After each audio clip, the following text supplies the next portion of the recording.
जय श्री कृष्ण। राधे राधे दोस्तों, आज मैं आप लोगों के लिए लड्डू गोपाल की एक बिल्कुल सच्ची घटना लेकर आई हूँ। आशा करती हूँ प्रत्येक दिन की तरह आज की ये लीला कथा भी आप लोगों को बहुत अच्छी लगेगी। आज मैं पश्चिम बंगाल के निवासी मोहिनी कर्मकार के जीवन में घटी लड्डू गोपाल की इस अद्भुत घटना को आप लोगों को सुनाने वाली हूँ। मोहिनी जी कहती हैं कि लड्डू गोपाल मेरे जीवन में मेरी शादी के बाद आए, क्योंकि मेरी शादी एक भक्त परिवार में हुई थी। शादी के बाद जब मैं अपने ससुराल गई तो मैंने वहाँ भक्ति का माहौल देखा। मेरे सास ससुर, मेरे हस्बैंड सभी पूजा पाठ किया करते थे। मेरे ससुराल में राधा माधव की सेवा होती थी। मैं भी शादी के बाद राधा माधव की सेवा करने लगी, परंतु अचानक मेरे मन में ख्याल आया कि क्यों ना मैं लड्डू गोपाल की भी सेवा करूं। यह बात मैंने अपने सासू माँ, ससुर जी और अपने पति को बताया। मेरे ससुराल में सभी बहुत अच्छे थे, सभी मुझसे बहुत प्यार करते थे।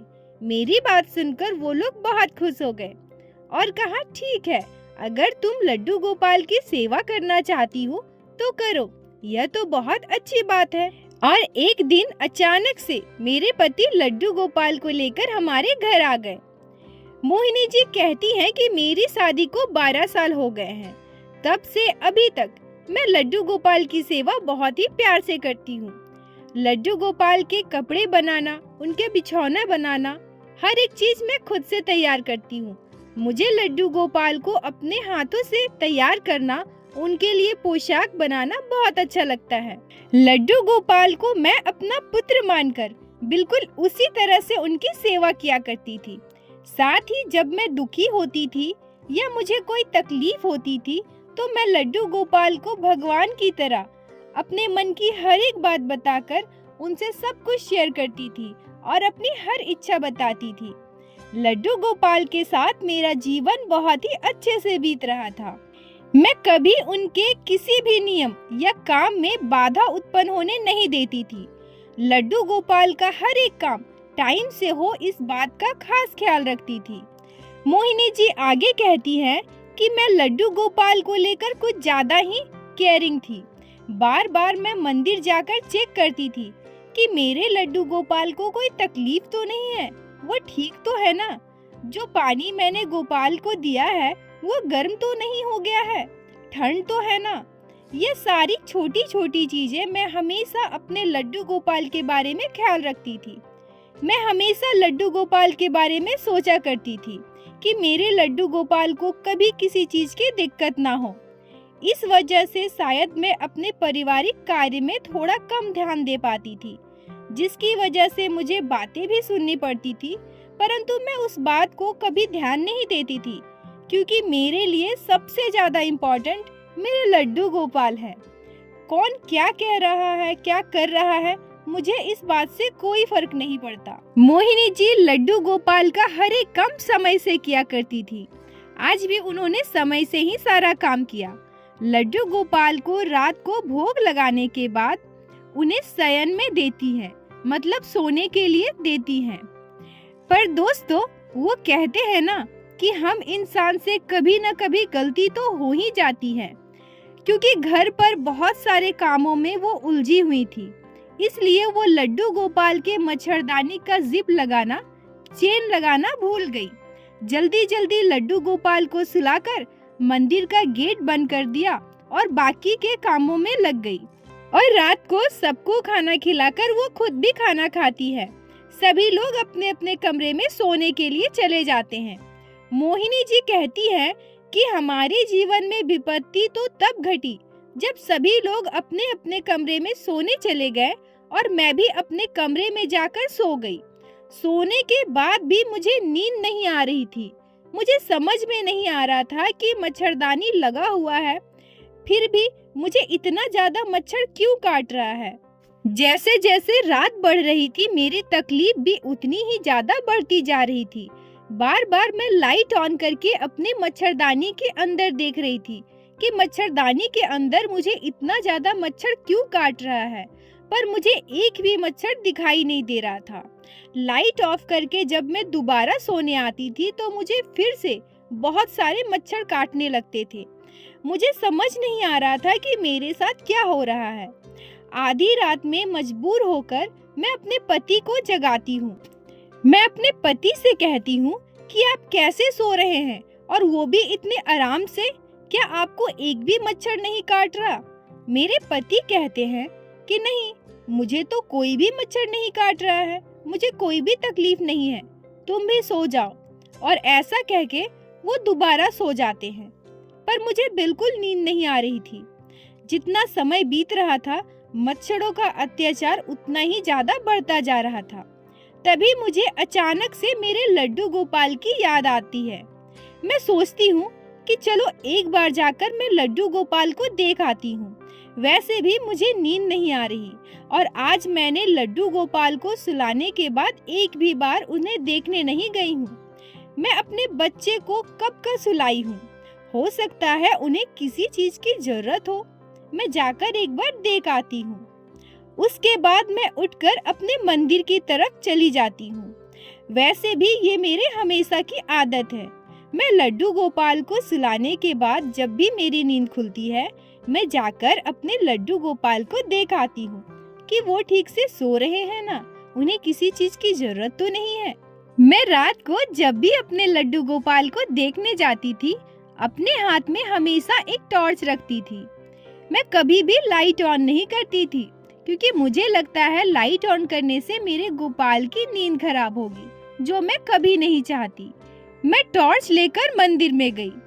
मंदिर में घुसकर जैसे ही मैंने टॉर्च दूसरी तरफ ऑन किया, उसकी रोशनी में मैं देखती हूँ कि लड्डू गोपाल की मच्छरदानी ऐसे ही बिल्कुल खुली पड़ी है। उसकी जिप तो मैंने लगाई ही नहीं थी। यह देखकर मैं बिल्कुल चौंक जाती हूँ, बहुत दुखी हो जाती हूँ, इतना विचलित हो जाती हूँ कि मेरे पास बोलने के लिए शब्द ही नहीं थे। मैं दौड़कर जाकर लड्डू गोपाल को गोद में उठाती हूँ और उन्हें गोद में लेकर रोने लगती हूँ। मैं सोचती हूँ कि आज मेरे लड्डू गोपाल को कितना दुख हुआ है, कितने मच्छरों ने काटा है, कितनी तकलीफ हुई है। इसी वजह से मुझे नींद नहीं आ रही थी। मच्छरदानी में सोने के बावजूद मुझे मच्छर काट रहे थे। मैं बार बार खुद को कोसने लगी, सोचने लगी कि मैं इतनी दायित्वहीन कैसे हो सकती हूँ। अपने लड्डू गोपाल को सुलाकर ऐसे ही बिना मच्छरदानी लगाए कैसे जा सकती हूँ यहाँ से। मैं खुद को कोसते कोसते रोते हुए लड्डू गोपाल को बिस्तर में सुलाती हूँ और अपने हाथों में तेल लेकर उनके पूरे शरीर में, उनके पैर में, हाथ में मालिश करती हूँ।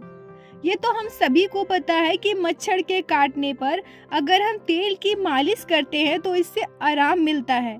यह सोचकर मैं अपने लड्डू गोपाल के पूरे शरीर में मालिश करने लगती हूँ। लड्डू गोपाल की अच्छे से मालिश करने के बाद मैं मच्छरदानी को अच्छे से चेक करती हूँ कि इसमें एक भी मच्छर तो नहीं है ना। उसके बाद उसके जिप को लगाकर बंद करके मैं लड्डू गोपाल को सुलाती हूँ और फिर मैं रोते हुए अपने कमरे में जाती हूँ। और तभी एक और आश्चर्य की घटना घटती है। जब मैं इस बार सोने के लिए गई तो मुझे एक भी मच्छर नहीं काट रहे थे। मुझे सोने में कोई भी तकलीफ नहीं हो रही थी। सुबह उठकर मैंने जब ये बात अपने परिवार वालों को बताई कि रात में ऐसी घटना घटी थी, तो सभी लोग बिल्कुल चौंक गए। सभी बिल्कुल आश्चर्यचकित हो गए। कोई सोच ही नहीं पा रहे थे कि लड्डू गोपाल मुझसे इतना प्यार कर सकते हैं, मेरे साथ ऐसी अद्भुत लीला कर सकते हैं। घर के सभी लोग इसे लड्डू गोपाल की लीला मानकर बहुत खुश थे, पर कहीं न कहीं मैं बहुत दुखी हूँ। आज भी मुझे इस बात का अफसोस है।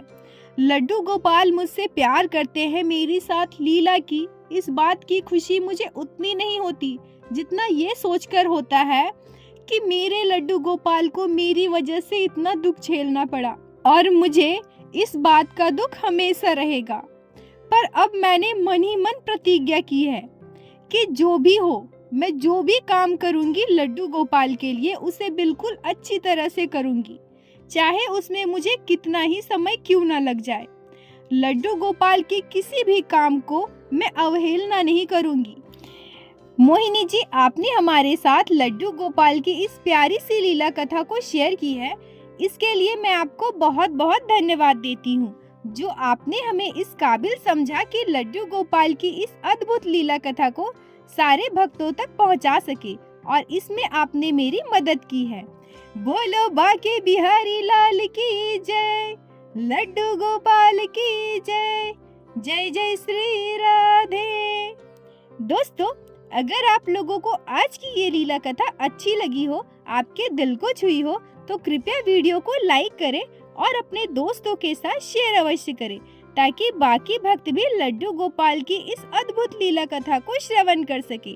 और चैनल को सब्सक्राइब करें, जिससे प्रतिदिन आप लोग हमारे चैनल पे श्री बाके बिहारी श्री लड्डू गोपाल की अद्भुत लीला कथा सुन सके। दोस्तों, अगर आपके जीवन में घटी हो कोई भी चमत्कारी घटना, या लड्डू गोपाल ने कभी भी की हो कोई भी लीला जिसे आप हम सभी के साथ शेयर करना चाहती हैं, तो कृपया हमें इंस्टाग्राम पे मैसेज करें। हम आपसे कांटेक्ट करेंगे और आपकी उस लीला कथा को हमारे चैनल पे बाकी सारे भक्तों के साथ शेयर अवश्य करेंगे। राधे राधे दोस्तों।